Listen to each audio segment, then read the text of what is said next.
Hey Huns, and good morning, and happy Valentine's Day. They released the Valentine's Surprise event, primarily a dark-based event that has special rules where the chocolate goes into trance state. She has a field effect in place when one of her cyphermen are still alive. It increases the ability accuracy by 30%. The top one is nullified against physical damage, and the bottom one is nullified against magical damage. Even though this is a time event, I recommend more dark gears than light, because you primarily face light monsters. The first wave is 4 big Choco Lightmen. No outstanding moves here, just that they have a lot of health, so it just takes time to defeat them. Any cost monster will be fine here. You don't have to worry about too much about elements or getting one shot. When I was editing the video, I had to actually slow down the video. I know this part's a little slow, sorry about it, but it gives you more time to discuss the later waves, which are really important because they have a lot of moves that can screw you over.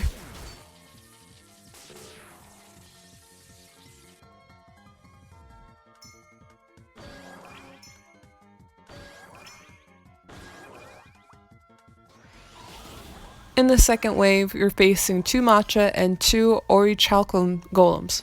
The matcha are constantly taking cost away with Space Time Allure, which actually decreases all players' cost by 10, decreases Unison gauge by 10, and decreases cost recovery speed and Unison gain. Chrono Break is another move that reduces cost by 10, but it's only for 1 player.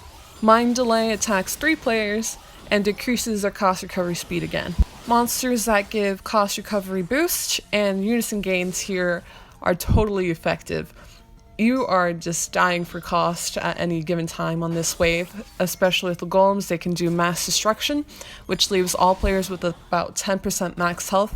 Fortunately, he does not reduce any Unison gauge for that.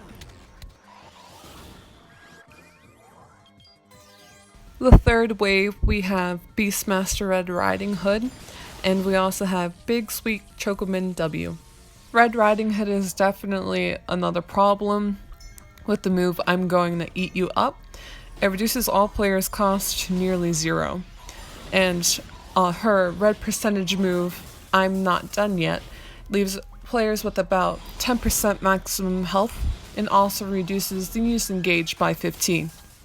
The Big Sweet Chocomin W actually has a red percentage move that attacks 3 players and leaves them with about 33% maximum health. It's called Magical Love. On the fourth and the final wave, we have 2 Cypher Liminin and we have Beloved Pasteur. I have no idea how to pronounce that. Chocolate.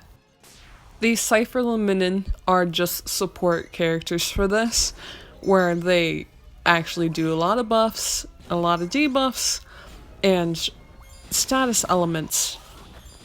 Chocomin Cypher attacks all players 2 times and increases critical hit damage by 3 times. Don't Get in My Way Min attacks all players 3 times again, but it has a chance to miss, and it can also stun. It Must Be Love Min casts Perpetual Healing that heals 10k per hit. When Chocolate enters her trance state, you can only use light and dark elemental monsters. Her red percentage move is I Messed Up Again.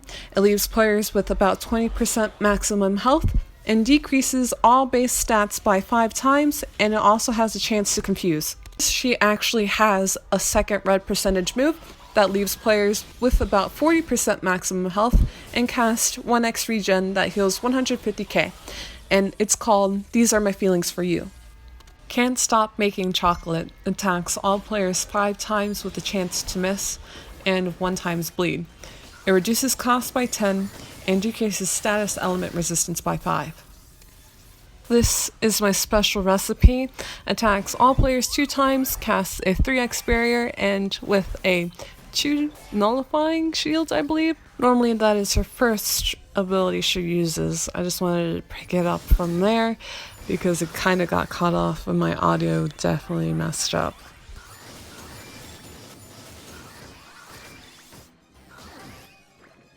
This event has a box spawn where you can get love letters that you can get reforged chocolates for chocolate, and it also has an exchange list with impeccable cakes that you can exchange for time orbs or chocolate herself, and also receive the Valentine's gear from last year.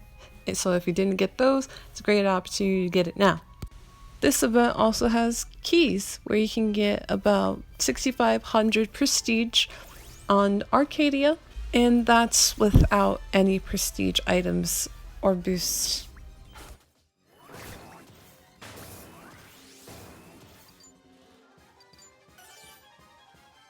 This event was a hard one to record and to actually compile. The information was all over the place. I couldn't determine which monster did what. It was bad. Anyway, I hope this guide helped you. Don't forget to check out the written guide in the forums, and I'll see you in the next one.